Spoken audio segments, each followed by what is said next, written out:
Hello guys, share ko sa inyo guys itong layout ng Boreal layout, no? Dito sa Yamashita Dreambox. So share ko lang sa inyo guys. Ito yung tinuturo ko dito, yung compass positioning. Halimbawa po, bearing itong nasa gitna ng clock sa compass. Tapos mababasa natin dito, it's dash 1 meter distance. Yung distansya guys mula sa bearing. Tapos yung dot naman, ibig sabihin ay 1 meter depth. Ayan po ang paggamit ng compass guys. Tapos ayan, share ko sa inyo sa actual site. Ayan, pumasok tayo guys sa isang butas na sinunod natin yung 12 meters deep, no? So ayan po, pinasok natin yung butas ng ating katiits. Tapos na-reach nila po guys yung after 12 meters, meron po itong mga poisonous na parang buto or mga karne na bulok. So nagiging poisonous po siya at makikita din natin dito na discover po nila itong vertical shop na butas no pailalim. So talagang nakapasok na sila guys itong ating katiits na nasunod po nila yung ating decoding. So tumugma po at tumpak po yung ating mga decode.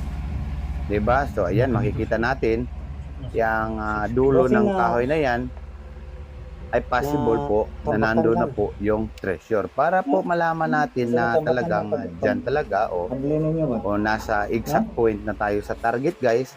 Siyempre gagamitan natin ng scanner. So unang scanner natin na ginamit dito guys yung GEM magnetometer 3D, di ba? So yan yung mga ginagamit natin. So dito naman makikita ninyo sa ating video, gumamit tayo dyan ng locator 3D. So may pagkaiba, no?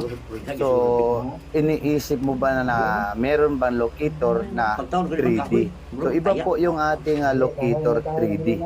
So meron po siya. Yan po yung locator natin guys na ginagamit na long range locator with 3D. So ang pangalan po niyan ay GTR 1000. So ngayon, i-confirm natin yung GTR 1000.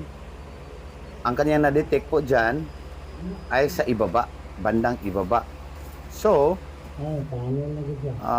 gagamitin natin o gagamitan natin yan ng Geo Hunter or Deep Hunter. So halos pareho lang yan siya guys, di ba? So titignan natin dito sa GTR 1000 kung saan. So sabi ng ating operator ay sa bandang ibaba.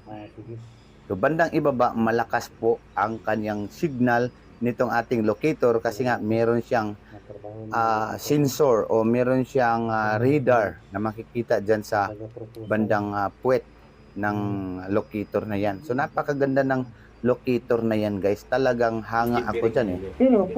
So ngayon gagamitin natin itong Geo Hunter natin para po malaman kung talagang totoo yung na-detect ng ating GTR 1000. So tignan nyo guys, makikita naman dito sa 3D image ng Geo, meron po siyang cavity, yung kulay blue, tapos sa gitna meron nakaumbok na dilaw at red object. Di ba? Ang ganda. So talagang confirm. So ito yung una nating ginagamit guys, GEM magnetometer 3D scanner. So ito naman po ang kanyang resulta guys, o same. Pareho lang po siya sa result ng Geo Hunter, di ba? May blue at red. So yung red guys, yan na yung treasure box, tapos yung blue, yan yung cavity. Di ba ang ganda guys? So ito, introducing, tatlo yung ating unit, pwede kayong pumili guys. Pwedeng Geo, pwedeng GEM. At pwede rin itong GTR 1000 na long range locator plus 3D. Di ba? Ang galing, di ba? Long range locator, tapos may live scan siya. Pero sa ngayon guys, ay wala pa po tayong version 2 na connected talaga doon sa laptop or sa Android tablet. Pero ito pa lang guys ito pa lang itong GTR 1000. Ang kagandahan nito guys ay long range siya na locator talagang susundan mo lang siya kung saan siya magdidetect.